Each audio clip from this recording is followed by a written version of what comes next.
Thanks for downloading a 3CR podcast. 3CR is an independent community radio station based in Melbourne, Australia. We need your financial support to keep going. Go to www.3cr.org.au for more information and to donate online. Now stay tuned for your 3CR podcast. Evil minds that plot destruction, sorcerer of death's construction, in the fields of bodies burning, as the war machine keeps turning, death and hatred to mankind,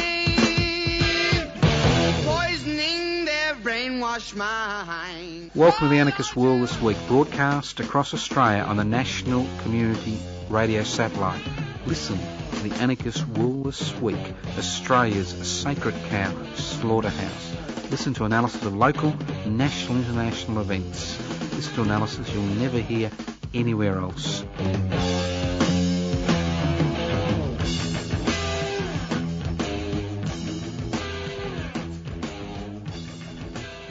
Yes, this is live radio. It's not pre-recorded. No pre-recorded garbage today. It's the Anarchist World This Week. My name's Justice Scone. I'm hosting today's program. And maybe a little bit of coughing during the program. I'm back. I like that bad smell. You don't know where it's coming from. You know, when you put your foot in dog shit and you carry around on your shoe for a day or two and you wonder where the smell is.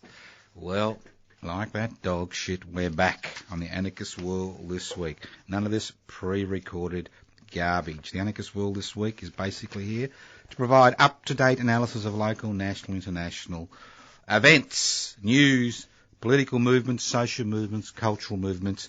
That's what it's about. Now, we've got an interesting program today, but if you wonder what anarchy is all about, anarchist society is a voluntary, non-hierarchical society based on the creation of political and social structures which are based on equal decision-making power.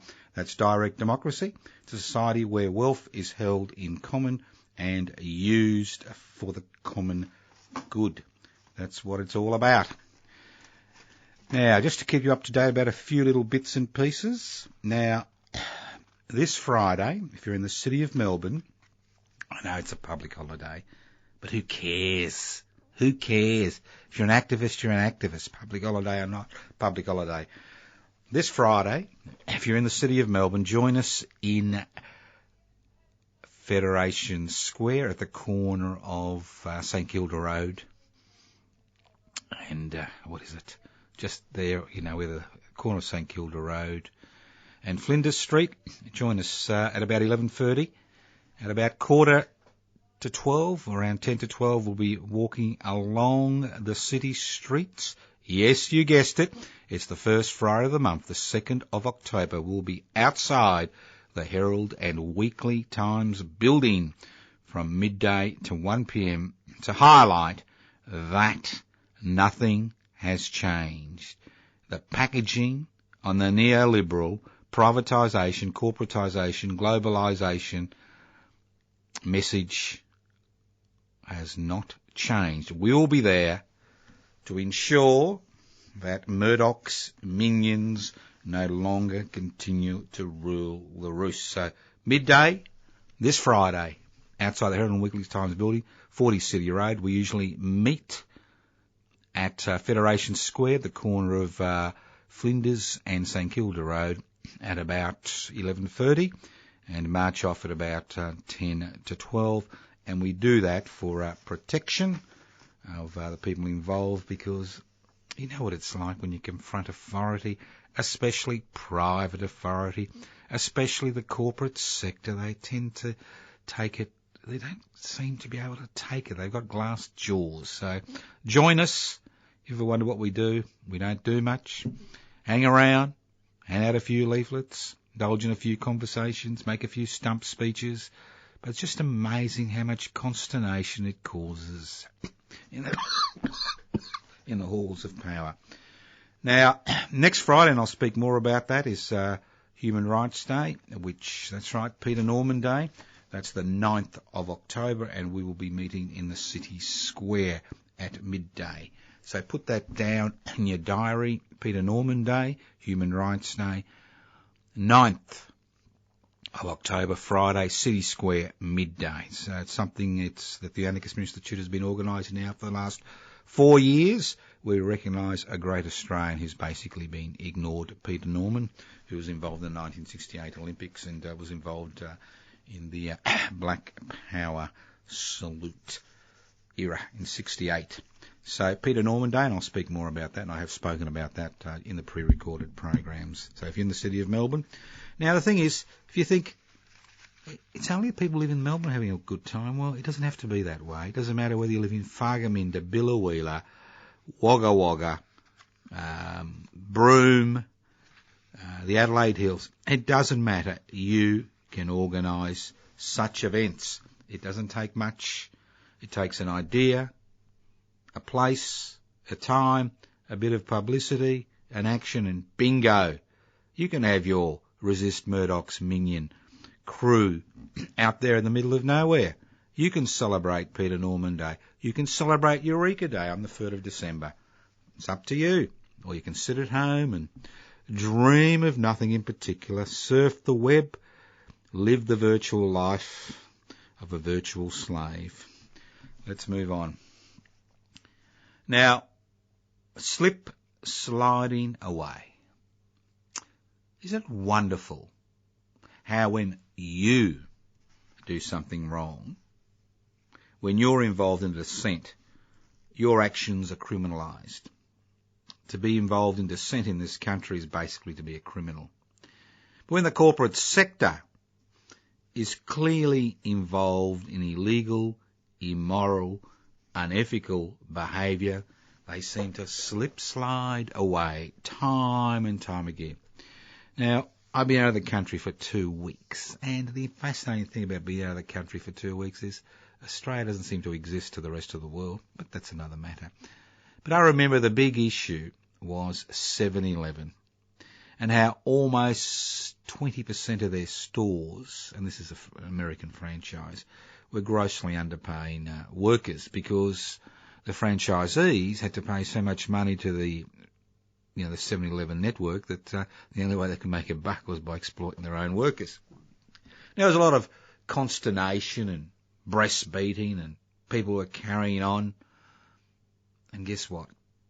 2 weeks later, it looks like 7-Eleven's going to slide away. Because, you see, the federal government in its wisdom has decided that any of these pesky students that have been working for 7-Eleven, these international students who may have breached visa conditions, will be deported. Bingo! So what do you expect people to do? You expect them to complain and be deported? Come on. How ridiculous. Looks like they're letting their corporate mates just slide away. It doesn't really happen, does it? Never happened. End of story. Now, last week I did make some pronouncements regarding a play that I'm actually trying to produce and put on stage, but unfortunately the lead actor ended up in hospital when I was away, and we've had to postpone the event to February. So the new dates, so cancel, go get back to your address book, forget about all those dates you put down in November. The new dates will be from the 7th to the 20th of February.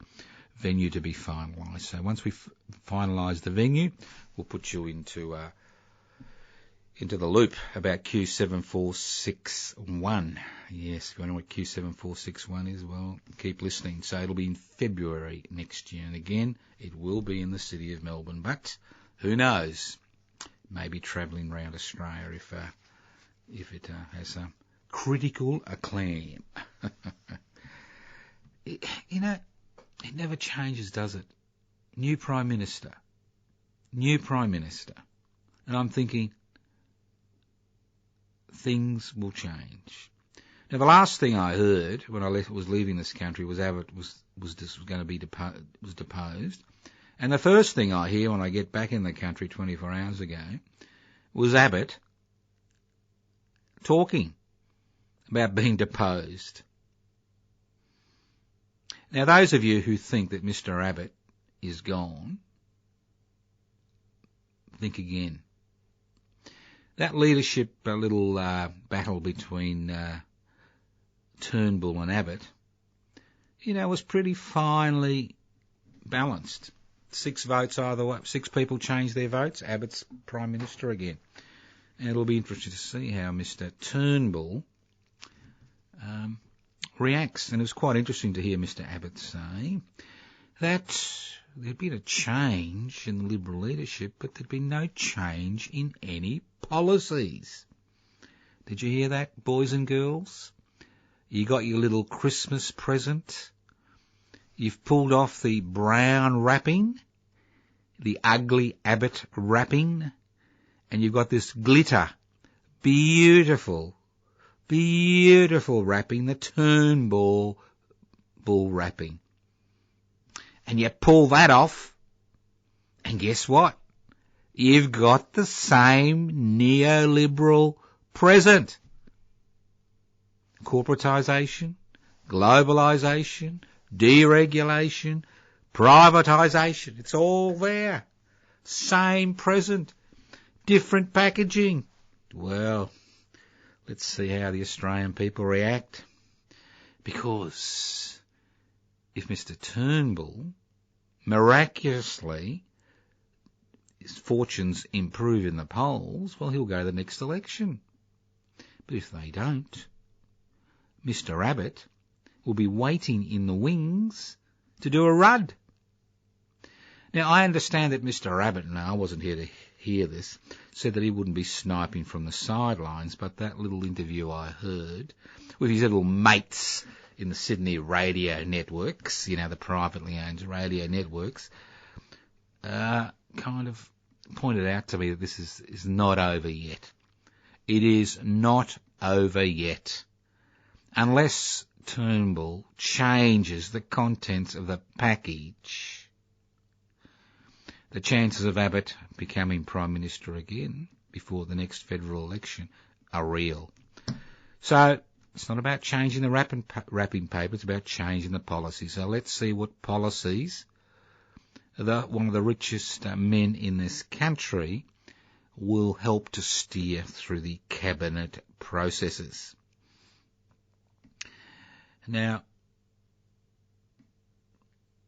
again, I was fascinated coming back to hear that the 100-cut strategy to destroy Medicare is on track. Death by 1,000 cuts, I should say, not 100. Because, you see, Medicare was one of the most important social, political innovations that was ever introduced in this country, which was introduced in 1972, 73, 74 by the Whitlam-led Labor government. And it was introduced despite widespread opposition from the Australian Medical Association and most medical privately owned private organisations who fought bitterly tooth and nail to destroy Medicare. And the dearly departed Mr Malcolm Fraser did his best when he was elected as Prime Minister in 1975 to actually scuttle Medicare. It was called Medibank in those days. But it continued to exist and flourish. But Mr Rabbit, was that Mr Abbott or Mr Rabbit? I get confused sometimes. I'm looking at the gentleman. Mr Rabbit, masquerading as Mr Abbott, has always had a visceral hatred for Medicare. It's interesting to see that same visceral hatred continues. Now, most people are not aware that many doctors are now refusing to bulk bill. And they're refusing to bulk bill for one very good reason. That unless you see lots of patients in a short period of time, the ability to actually make a profit in a privately run medical enterprise, which bulk bills, has been removed. And also, there has been a 4-year embargo placed on any increases in the Medicare rates. So every year you will see fewer and fewer doctors bulk bills. You'll get to a critical mass when the majority won't be bulk billing anymore. And if they don't bulk bill, What it means is, because the normal fee for a GP consultation, a private GP consultation, is in about $83, $84, $85, $86, and the Medicare rebates in about $32, $33. So if you go to the doctor, a private doctor who doesn't bulk bill, it costs at least $100 when you add in the costs of medicine, and the list goes on and on. But not content to destroy Medicare by actually not increasing rebates for the next 4 years and making it more and more difficult for doctors to bulk bill, they are now having a review in the type of items that the Medicare will cover. So expect in the next 12 months to see a radical change to the Medicare items lists. The items are the numbers which the doctor places to receive payment from Medicare for specific services, and there are some services that are covered by Medicare and some aren't. And you'll find that more and more services will not be covered by Medicare. So it continues. The death by 1,000 cuts continues. And the question is, with an increasingly ageing population and a mini baby boom, I mean, these are the two groups that usually need medical care or access to medical care, you will find that it's going to become more and more difficult for those who actually need care to access that care in the land of milk and honey, the Commonwealth of Australia. Listen to the Anarchist World this week, broadcast across Australia, the Community Radio Network. My name is Josh Toscano. I'm hosting today's program. So hopefully you're all excited by that change in the wrapping paper. You know, I was excited. I was even more excited to hear our dear treasurer, our new treasurer, Mr. Scott Morrison, who's been overseas and nobody cares about Australia, and I wasn't going to waste my time, interneting away to find out, what's happening in the land of Oz, that our new treasurer said that the economy is doing incredibly well as a reaction to that little downturn in the market yesterday, which caused a $56 billion loss, overnight on the Australian stock market. Now, I was quite excited by this loss. Well, because I was thinking, when we were talking about revenue, now I know that the Turnbull-led Liberal National Party is all about cutting spending, not increasing revenue. But we've been talking about ways of increasing revenue for a long, long time, and there's simple ways. One would be a 1% tax on stock market transactions of over $10,000. And I was thinking, if there was a $56 billion loss on the Australian stock market, if you had a 1% tax on transactions, that would be a $560 million into the coffers of the federal government to ensure that Medicare continues to survive. That's just in one day. Because you've got to be creative. Not in terms of pushing this neoliberal garbage agenda, but in terms of revenue raising. So you tend to raise revenue, from where it is. Now, because we live in a wonderful society, it is one of the most fantastic places to live in if you're an aspirational voter. If you want to make money, and you've got money, you need money to make money, obviously, but it's a wonderful place. Where else in the world, and I've done a fair bit of travelling in my time, where else in the world can you get a tax deduction for owning 2 homes? Only in the land of Oz through negative gearing. It's just so wonderful. No wonder over 50% of, sales that occur in the residential property market are going to investors, both local and overseas investors, because you can get a tax deduction. The more homes you get, which you put on the rental market, the bigger the tax deduction. It is wonderful. It is just so wonderful to live in the land of milk and honey, the land of Oz. So I can understand Scott Morrison telling us not to panic, because it's his mates that are going to suffer. They're the ones who are going to suffer. And all those of you who are glued to the stock market, because your super fund invests your dough in the stock market, well, maybe you deserve what you get. How ridiculous.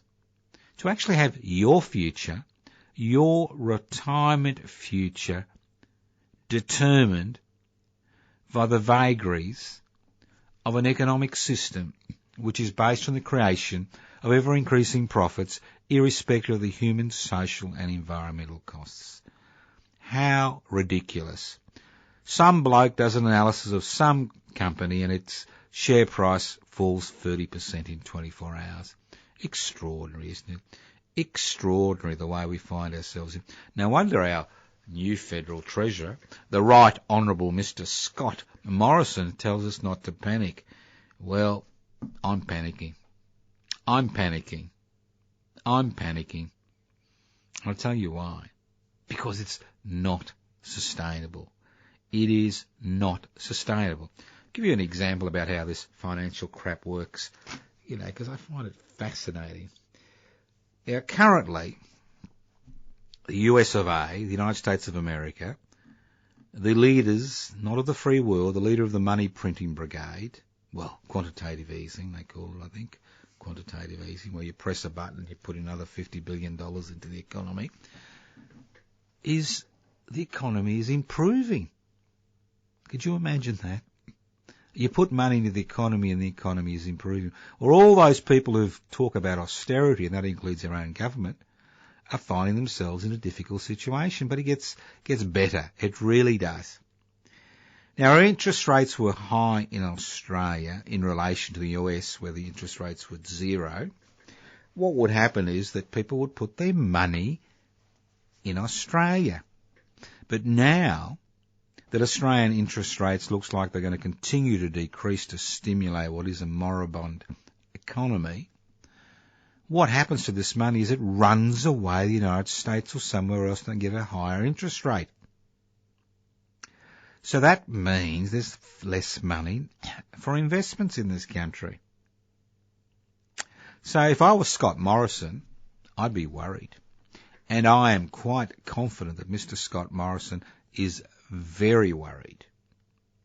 Because for far too long, we have allowed multinational corporations to dominate our economic system. Not only dominate our economic system, more importantly, dominate Parliament. They are little more, parliamentarians have become little more than corporate puppets, especially party-aligned parliamentarians. Because it goes something like this. If you say something nasty about the corporate world, you say something nasty about Rupert, if you say something nasty about the big companies, the big banks, and you're a politician that belongs to a political party, they will use their mates in the corporate-owned media and the government guild at ABC to heap shit on you. Bucket loads of shit until you can't even see your eyes. You'll be buried in shit, and you'll never get the opportunity to respond to that shit. Oh no, we live in a free society. Obviously you don't give people the opportunity to respond to this shit. So what you do is you introduce legislation that actually promotes the interests of the big end of town. That's the way it goes. That's how parliamentary power has been usurped. It doesn't mean it's got to be like that all the time, because theoretically, Parliament represents the will of the people, and the parliamentary representatives supposedly represent their will. Now, you know my opinions about parliamentary representation, that I've always been a great believer in direct democracy, a different form of democracy where the people involved in the decision make that decision and then appoint or elect delegates to coordinate those decisions at a local, regional and national level. It's a different type of democracy. I mean, there's different types of Marxism, communism, anarchism, democracy. The list goes on and on. Pick your own. Choose your own. Create your own. Listen to the Anarchist World this week, broadcast across Australia on the Community Radio Network. My name's Joseph Scunnerbin. I'm hosting today's program. Now, to bring you up to speed with a few things. Now, public interest before corporate interest continues to power on. It's now got over 200 members. Next week I'll be able to tell you the exact number because there's a number of membership forms that need to be processed, but it's around 200 currently. Obviously, we still need another 300 or 400 members. So, look, you're bored with the major political parties? Can't mobilise hundreds of thousands of people? Tens of thousands of people? 50 people? 2 people? Well, join public interest before corporate interests and get together with like-minded people who think, who believe, who want to put the public interest before the interests of unaccountable corporations whose major responsibility is to create ever-increasing profits for their major shareholders. So if you are interested in public interest before corporate interests, now's the time to join, because we are attempting to register this group as a political party, a federal political party, before the end of the year. And to do that, we need at least 500 members on the electoral roll. Now, you don't have to be on the electoral roll to join public interest before corporate interest, because it's not just a political party that wants parliamentary representation. Public interest before corporate interest is also a direct action group that is keen to organise protests, community boycotts, petitions, occupations, strikes, you name it, to ensure that on every important social, political, cultural question, public interest is put before corporate interest, because you know and I know that in this country today, in 2015, it's the other way around. The other way around. And we'll talk about it in a minute. We all know that it's the other way around. And it's about time we put public interest before corporate interest. So, if you're not interested in the actual political struggle for parliamentary representation, maybe you're interested in the direct action struggle. And already, public interest before corporate interest, so the different groups are involved in actions around this country. For example, at 11 a.m, I think it's 11 a.m, could be 11:30 a.m, the Frankston group every Thursday, for the next few Thursdays, meets at 11 a.m. outside the office of Mr. Bruce Bilson, one of our primary supporters, outside his office, a member for Frankston. And guess what? Beginning to have an impact. The fact that they're there talking to people about putting public interest before corporate interest makes all the difference.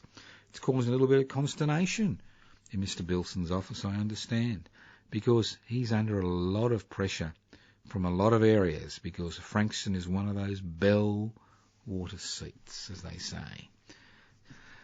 So obviously we're not. So if you're interested in public interest before corporate interest, now is the time to join. How do you do it? It's very simple. We just don't want people to sign a piece of paper and say, there. We're looking for people who are interested, who want change, who may be able to make some input. Go to the website, download the application form, pibci, pibci.net, pibci.net. Go to the, if you want to email us, info@pibci.net, info@pibci.net. You want an application form, not computer literate? Don't despair, we leave no one behind. You can write to us at Post Office Box 20, Parkville 3052. Post Office Box 20, Parkville 3052. That's right. You can write to us at Post Office Box 20, Parkville 3052, or you can leave messages, pleasant hopefully, on 0439 395 489. 0439 395 489. Remember, you can do one of three things. You can complain. You can join those two great Australian tribes. The Gunner tribe, I'm going to do this and I'm going to do that. Or the equally famous Australian tribe, somebody should do something about that tribe. Yep, you can sit on the sidelines and wait. You can actually surf the web, throw rocks at your television set, despair. Or you can become involved. Not interested in public interest before corporate interest? Fine. Not your cup of tea? Fine. but get involved in something, anything that questions the status quo, that puts up alternatives, things like direct democracy, things like putting public interest before corporate interests. I mean, the ball's in your court. Take up that ball and run. Now, a few announcements, a few little announcements. Don't forget, as I said before, Peter Norman Day on the 9th of October, International Human Rights Day, Peter Norman Day, 9th of October. Talk more about it next week. But if you are in Melbourne, midday at City Square, which is the corner of Collins and Swanson Street. Don't get confused with Federation Square. Now, on the 8th of November, once again we'll be going to Murchison to pay our respects to Francesco Fantine, an anarchist who was murdered at Camp Loveday in South Australia in 1942, whose bones are interred at Murchison Cemetery, 10 a.m, Sunday the 8th of November at the Murchison Cemetery, Willoughby Street, Murchison, Victoria. I'll speak more about that in the next few weeks, but put that in your calendar. And don't forget the Reclaim the Radical Spirit of the Eureka Rebellion celebrations hosted by the Anarchist Media Institute, which will be held on Thursday the 3rd of December from 4 a.m. to 10 p.m. And I'll go through the program. 4 a.m, dawn ceremony, Eureka Park, next to the old Eureka Memorial at the corner of Eureka and Stall Street in Ballarat. So you don't have to phone anybody. You don't have to write to anybody. You just turn up and take part in what is an inclusive, democratic dawn ceremony, 4 a.m, Eureka Park, next to the old Eureka Memorial. When you get to Eureka Park, there'll be a huge complex on one side, an old house at the corner of Eureka and Stall Street, opposite a few hotels and buildings, and that's where we are, where the old cannons are at Eureka Park. Dawn ceremony, which usually lasts about 2 hours.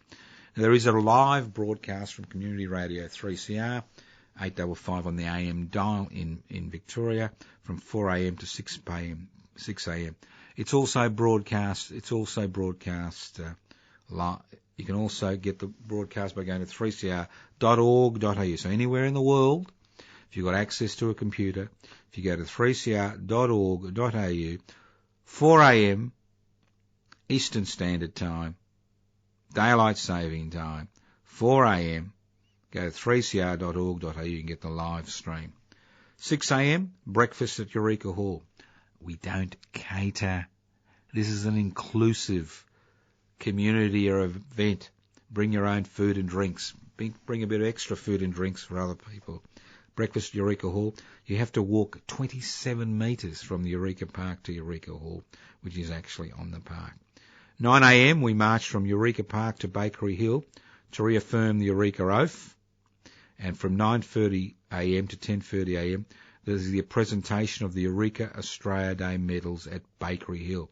At the very spot, the Eureka Oath was sworn on the 29th of November, 1854. We swear by the Southern Cross to stand truly by each other and fight to defend our rights and liberties. And between 9:30 and 10:30 a.m, we're presenting 6 Eureka Australia Day medals. Now, you may find this surprising, but the list has not been finalised, and we do need your input. So is there somebody out there you know who's been ignored, ostracised, marginalised because of their radical activities, whose life, the way they've conducted their life, reflects the sentiments in the Eureka Oath? We swear by the Southern Cross to stand truly by each other and fight to defend our rights and liberties. Let us know. Nominate them. Nominations close usually by about the 10th or 11th of November. So you've still got about 6 or 7 weeks to send in a nomination. Now, we don't take telephone nominations. We take email nominations. We take postal nominations. What we need is the person's name, a contact address for them, so we can actually send them give them the choice of whether they want to accept the Eureka Australia Day medal or not, and a paragraph or two about why you think they should be a Eureka Australia Day recipient, I should say. So that's at the, that'll be at 10, so you can write to us at Post Office Box 20, Parkville, 3052, or you can email us at anarchistage@yahoo.com, anarchistage@yahoo.com. From then we walk across to the Eureka, to the Ballarat Town Hall. Now you may find this impossible to believe, but not once in the 161-year history of the Eureka Stockade Rebellion has the Ballarat Town Hall flown the Eureka flag on the main flagpole in Ballarat. And this year at 11 a.m, they won't be doing it again. Because this is a city that's got a really warped view of Eureka. On the one hand, they're quite happy to use the Eureka name to make a buck and put the town on the map. But they don't actually want to acknowledge the radical content of the Eureka Rebellion. And the important elements of the Eureka Rebellion are elements we support today. Direct democracy, the people involved in decision, making that decision. Direct action, taking action to ensure that those decisions become a reality. Solidarity, standing by each other, internationalism. That's what it's about. That's what the Eureka Rebellion is about. That's where its central elements. So there'll be a Eureka stump orations outside the Ballarat Town Hall. So that's up to you. All right? The Eureka stump orations outside the Ballarat Town Hall. 11:30 a.m. we walk to the old Ballarat Cemetery to pay our respects to all those who died in the Eureka battle who are buried at the old Ballarat Cemetery. And we ask people to bring flowers. Because we're usually quite surprised. You've got the soldiers' graves, flowers, British flag flying. You go to the Eureka grave, nothing. No flowers, no Eureka flag. We usually put up a Eureka flag, bring flowers, at least somebody remembers. 12:30 light lunch, bring your own food and drinks outside the old Ballarat Cemetery, and then we walk from the old Ballarat Cemetery to the Museum of Australian Democracy at Eureka, MADE, which has the Eureka flag in its possession. Now, normally you've got to pay to see the Eureka flag. But on the 3rd of December, after a little bit of a rumble, with the Reclaim the Radical Spirit of the Eureka Rebellion celebrations crew, the Museum of Australian Democracy at Eureka has free entry. And you can actually go through the museum and view the Eureka flag. At 2 p.m. we view the Eureka flag, have a bit of discussion about that. Afternoon tea at Eureka Park at 3 p.m. People are pretty exhausted by then. 7 p.m. to 10 p.m. the Eureka Annual Dinner, which will be held at the Eureka Stockade Hotel at 152 Eureka Street in Ballarat at the Cabone Restaurant. That's right. And the guest speaker this year will be Brett Eddington, who's the Secretary of the Union's Ballarat and Western Region of Victoria. And the topic he'll be looking at is the role the 1854 Eureka Rebellion continues to play in the 21st century Australian trade union movement. You thought the Eureka Rebellion happened 161 years ago? Well, you're wrong. It's happening now. It happens every day. And the guest speaker, as I said, Brett Eddington, is the Secretary of Unions Ballarat and the Western Region, Victorian Western Region. We're looking at the topic, the role that the 1854 Eureka Rebellion continues to play in the 21st century Australian trade union movement. And the entertainment, once again, will be provided by the West Papuan Black Orchids String Band. Now, it's quite interesting, isn't it? For the last few years, we've had an increasing number of West Papuan activists coming to the Eureka Rebellion celebrations because they understand the essence of that rebellion. And they understand that struggle and their struggle for independence and freedom are interlinked. They know that. They have their National Day on the 1st of December. We have our National Day, Eureka Day, on the 3rd of December. And if you're there for the dawn ceremony, as the dawn breaks at around 5 a.m, you will see both the morning star and the Southern Cross together in the sky. Brothers and sisters in that struggle for equality. So, as I said before, the only time you need to make a booking is if you want a chair. That's right, if you want to sit down at the Eureka annual dinner. Seating's limited to about 100 seats. There's no admission charge. You just pay for what you eat and drink. There's a special menu usually on the night, which we negotiate with the Eureka Stockade Hotel people. And both vegetarian and non-vegetarian. So if you want a seat, now's the time to start booking. 0439 395 489. You can email bookings to anarchistage@yahoo.com, or you can make bookings by writing to us at Post Office Box 20, Parkville 3052. We like to have, it doesn't mean you can't come on the night if you haven't booked, but don't expect a table and a seat, because those people who are booked will have preference as far as tables and seats are concerned. If you haven't booked, you take your chances. This is a great night. As I said before, the Black Orchid String Band provides the entertainment, and as I said, we've got a great guest speaker, Brett Eddington, who's the Secretary of Unions, Ballarat and Western Region of Victoria, who'll be talking about the role the Eureka Rebellion continues to play in the 21st century trade union movement. Now, if you want copies of the posters for the Eureka Rebellion dinner, or the actual Reclaim the Radical Spirit of the Eureka Rebellion program, you can either download them from the website, anarchistmedia.org, or you can actually write to us if you haven't got a computer, and we'll post you out these posters. Put them up on the local notice board.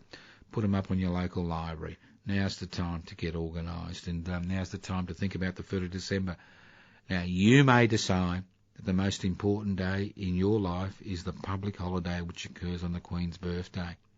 Or you may decide you may want to celebrate this new public holiday in Victoria, on grand final eve on, I think it's Friday the 2nd of October. This week, actually, public holiday. Or you may decide, but the day that you want to celebrate is the 3rd of December. So now's the time, if you're at work or at school, to negotiate with your employer to have the day off. Tell them you'll come in and work on the Queen's birthday. Happy to work on the Queen's birthday, but you're not working on Eureka Day, and you expect to be paid for the day. So join us. You know somebody who you think should have a Eureka Australia Day medal, let us know. The trouble is when you go away and you're my age, somebody dies. It's a fact of life, isn't it? The older we get, the more people we know die. And I was quite shocked when I returned yesterday to have a message that Valerie Park had died peacefully in her sleep last week. And Valerie had a funeral service, I understand, on Monday. Now, a lot of people may not know Valerie, but Valerie Park was a very important person because she was a real human being who took an interest in the things around her, but more importantly did something about it. She'd cycle in for years to join the activities of the Wednesday Action Group. You'd see her constantly at the Tunnerminaway and Morbohina commemorations, and you'd see her around the town at various protests on her bicycle, cycling in from Footscray to the Melbourne CBD, to play her part in that struggle to improve the lives of ordinary people in this country. And it was quite a shock to hear that Valerie had died peacefully in her sleep. Obviously it was a shock for her family, shock for everybody else. And look, it's a great regret that I mention Valerie's passing, Valerie's death. She was a great Australian, a great human being. She'll be sorely missed, not only by her family. She had a great sense of humour, and was fearless in terms of confronting the situation. So she didn't have an easy life. She had a very hard life, and she continued to have a hard life till the day she died. But And like most other people, she didn't just sit in a corner and cry, why me? She did something. She became active. She did her part. She'll be sorely missed, especially by the Wednesday Action Group, especially by her small family. And we send our condolences to all those who knew her. So if you're as shocked as I am about Valerie's death, because it was unexpected, and it's unexpected death, which sometimes kind of leaves us a little bit reeling, I'd just like to share my gratitude for meeting Valerie, for being able to have a conversation with her. I'd like to, extend my condolences to her friends and family. Rest in peace, Valerie Park. You did what most people don't do in this country. You cared. Not only did you care, you took action. Not only did you take action, you took it consistently. And for that, we love and respect you. This is the Anarchist World This Week, broadcast across Australia on the Community Radio Network. You're listening to the Anarchist World This Week, broadcast on the Community Radio Network. My name is Toscano. I'm hosting today's program. If you'd like more information about the Anarchist Media Institute and all the activities we do, go to the website, anarchistmedia.org, anarchistmedia.org. If you want to write to us at Post Office Box 20, Parkville 3052, and we'll send you out information. You can always ring us on 0439 395 489. You can email us at info@anarchistage@yahoo.com. Sorry, my apologies. Where am I going? You can email us at anarchistage@yahoo.com. Very simple, anarchistage@yahoo.com. And if you want to find out more, you can go to our website, anarchistmedia.org, anarchistmedia.org, or email us at anarchistage@yahoo.com. You can leave messages on 0439 395 489. You can write to us at Post Office Box 20, Parkville 3052. Once again, to remind you about public interest before corporate interest. Without your participation, we will be nothing. It is participation. It's about solidarity and mutual aid. That's the key to getting anything done in this country. I mean, I know it sounds corny, but, divided we fall, united we stand. So the thing about public interest before corporate interest, it is an umbrella organisation. I'll speak much more extensively about it next week. I'll have a full membership numbers, find out what the different branches are doing, find out if new branches have been established and if there are activities in the pipeline. But now's the time to join public interests before corporate interests. Let's move on. Now, it's fascinating how the media, the corporate-owned media, tends to set the political, social and cultural agenda on a daily basis. That's what fascinates me, is how they decide what's newsworthy, what's important. And everybody else seems to take their direction. Forget about the World Wide Web and the Internet. I mean, there's a lot of information there if you want it. But does it actually have an impact? Does it have a real impact, or is its impact virtual? Because I've seen a lot of things kind of blossom and wither, blossom and wither, blossom and wither. There seems to be no staying power. It seems to be that there's always something else, another YouTube video, another Twitter stream, another blog, another porno site, always something else. And what we need is a little bit of stability, a little bit of, being there for the long haul, because it's important that we look at that. Now, I'm quite fascinated how the Fairfax Media and News Corporation have now become brothers in arms, brothers and sisters in arms, as far as Malcolm Turnbull, our beloved Prime Minister, is concerned. It looks like we're going to see the Fairfax Media and the News Corporation love in, where they will do everything in their power to ensure that Mr Turnbull and his neoliberal agenda, and let's not forget that Mr Turnbull may have a few socially progressive ideas at his head, which he won't be able to enact because of the deeply reactionary and conservative nature of most of the Liberal Party. He knows that if he steps out of line, regarding marriage equality or many other social issues, that his head will go. As I said at the beginning of the program, all you need is 6 members of the federal parliament, federal Liberal Party, to change their votes, and Abbott will be there, and everybody will be watching the polls to see what actually happens. Now, just to finally finish off, now those of you who live anywhere in Australia would have most likely heard about the horrific murder of Luke Batty about 18 months ago, and finally, the Coroner's Court has brought down its findings in Victoria regarding his murder. And it quite clearly states that the police, the courts and the state failed Luke and his mother.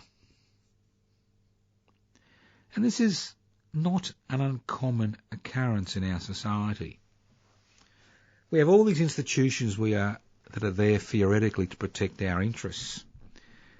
And when we expect these institutions to protect our interests, they never seem to do it.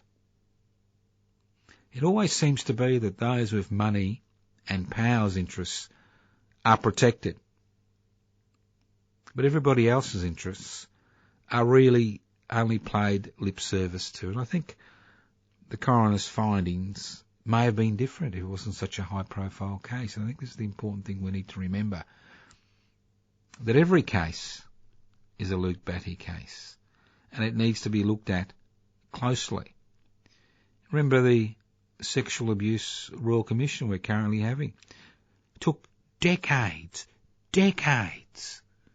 of people complaining before we got to that level. And if Abbott had been Prime Minister, if it wasn't Julia Gillard wasn't Prime Minister, I can assure there wouldn't have been a Royal Commission into institutionalised sexual abuse in this country of children. There wouldn't have been.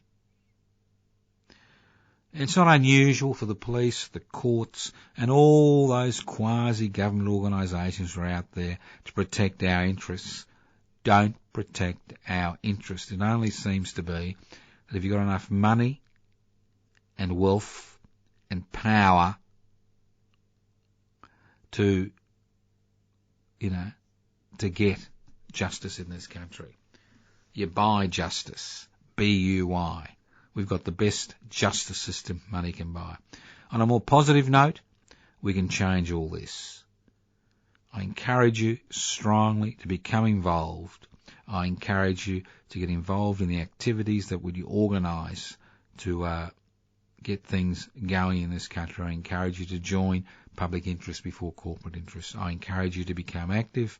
I encourage you to start thinking about what's happening. More importantly, do something about it to change the situation, because all change comes from people saying enough is enough, change is instrumental, and we are at an important juncture in the history of this country in terms of change. Thank you once again for listening to the Anarchist World this week on your local community radio station. This program has been broadcast via the Community Radio Network. It is streaming on 3cr.org.au. You can access the program via podcast by going to 3cr.org.au. It'll be up for the next 4 to 6 weeks. 3cr.org.au. You can write to us. Yes, we still answer letters at Post Office Box 20, Parkville 3052. You can email us at anarchistage@yahoo.com. Go to the website anarchistmedia.org. You can leave pleasant messages. They are recorded, so they better not be unpleasant. 0439 395 489.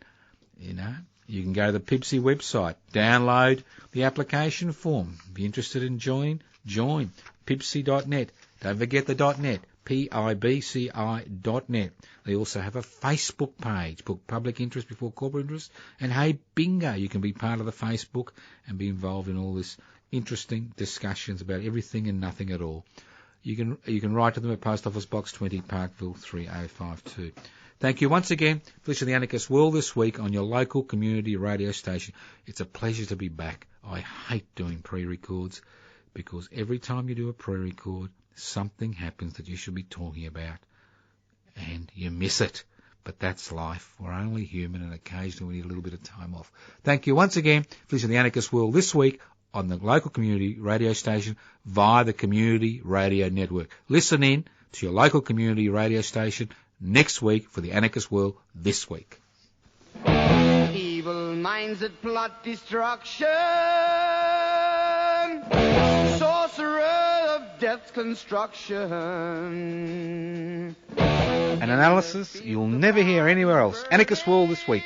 Australia's sacred cow slaughterhouse. 10 a.m. every Wednesday. Listen to the Anarchist World this week for an up-to-date analysis of local, national and international events. Poisoning their brainwashed minds. Oh, Lord, yeah.